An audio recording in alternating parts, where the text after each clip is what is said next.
আলাইকুম, কেমন আছো তোমরা সবাই?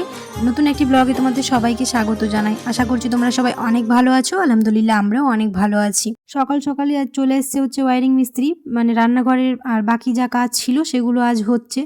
কয়েকদিন আগে অনলাইন থেকে এই অল হ্যাঙ্গিংগুলো অর্ডার করেছিলাম, সেটা এখন টাঙানো হচ্ছে। পুরোটা হয়ে গেলে একবার দেখিয়ে দিচ্ছি কেমন লাগছে।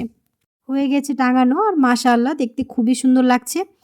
এইগুলো এখন খুবই চলছে, তার জন্য একটা অর্ডার দিয়েছিলাম, তো না খুবই ভালোই লাগছে দেখতে। তার জন্য এইদিকে যে ফাঁকা আছে দেয়ালটা, সেখানেও একটা অর্ডার দিব, ওখানেও ভাবছি লাগিয়ে দেবো, তাহলে ওই পুরোটা ফিল আপ হয়ে যাবে, দেখতে ভালো লাগবে। এখন তো অনলাইনে অনেক রকমের জিনিস পাওয়া যায়, সুন্দর করে সাজাতে পারলে সব কিছুই দেখতে ভালো লাগে আমার মনে হয়। আর কোন জায়গায় কোনটা মানাবে সেটা যদি খেয়াল করে একটুখানি বাড়িঘর সাজানো যায় তাহলে খুবই সুন্দর লাগে দেখতে। আর এই অল হ্যাঙ্গিংগুলো খুবই ভালো, মানে সব ধরনের লেখারই পাওয়া যাবে।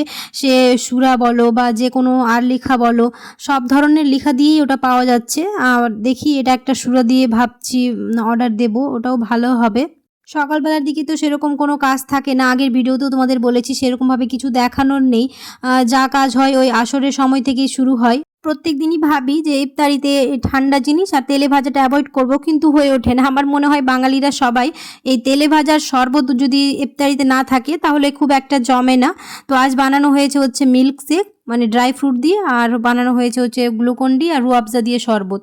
মানে একটুখানি ইফতারিতে হেলদি ড্রিঙ্কস থাকলে আমার মনে হয় পুরো দিনের যে ক্লান্তিটা থাকে সেটা মিটে যায়। তার জন্য একটুখানি হেলদি কিছু খাওয়া উচিত ইফতারির পরে। শরবতগুলো বানিয়ে ফ্রিজে রেখে দিয়েছি, তাহলে একটু ঠান্ডা থাকবে। যেহেতু এখনও অনেকক্ষণ সময় আছে, আগেই বানিয়ে নিয়েছি কারণ তাড়াহুড়ো হয়ে যাচ্ছে তার জন্য। আর এখন বানানো হচ্ছে চিকেন পকোড়া। তো এখানে সমস্ত কিছু রেডি করা হচ্ছে।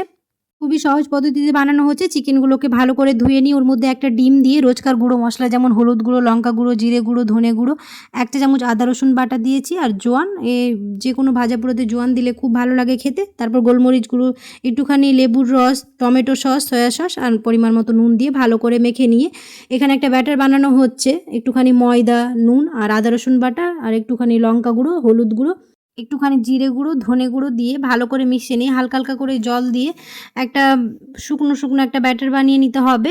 কারণ এটা চিকেনটা এটাতে কোট করব, তাহলে এটা খুব ভালো লাগবে খেতে, মানে ক্রিস্পি হবে। ইফতারিতে যতই তেলে ভাজা আমরা অ্যাভয়েড করি না কেন, ইফতারির মূল আকর্ষণ হচ্ছে ওই তেলে ভাজা আর শরবত। এই দুটো না থাকলে মনে হয় ইফতারিটা অসম্পূর্ণ থেকে যায় কোথাও না কোথাও। তো ভালো করে ব্যাটারটা বানিয়ে নিয়েছি, একটা চালনিতে এরকম করে চেলে নিতে হবে। চালের পরে যেটা থাকবে সেটাতে জল দিয়ে একটা পাতলা ব্যাটার বানিয়ে নিতে হবে, আর যেগুলো থেকে যাবে গোটা অংশগুলো সেগুলো রেখে দুটোর মধ্যেই চুবিয়ে নিয়ে এরকম ভেজে নিলে আমাদের চিকেন পকোড়া রেডি হয়ে যাবে। আর সমস্ত কিছু রেডি করা হয়ে গেছে। এদিকে তো ঝটপট করে ইফতারি প্রিপারেশন করছিলাম, ওইদিকে আব্বু অনেকগুলো মাছ কিনে নিয়ে চলে এসেছে। এখন আর এই মাছগুলো কাটা হবে না, যেহেতু ইফতারির সময় হয়ে গেছে, ইফতারির পরে মাছগুলো কাটা হবে। আশা করছি আমার আজকের ভিডিও তোমাদের ভালো লেগেছে। যদি ভালো লেগে থাকে তাহলে অবশ্যই একটা লাইক করে দিও, আর কমেন্টে জানাতে ভুলো না। যারা এখনও আমার চ্যানেলটিকে সাবস্ক্রাইব করোনি অবশ্যই সাবস্ক্রাইব করে দিও, আর যারা করে রেখেছো আমার চ্যানেলটিকে সাবস্ক্রাইব তাদেরকে অসংখ্য ধন্যবাদ।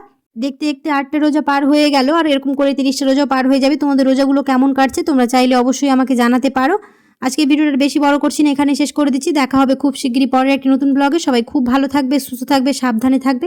আল্লাহ হাফেজ। আর কোন পার্টটা তোমাদের বেশি ভালো লেগেছে সেটাও জানিও আমাকে।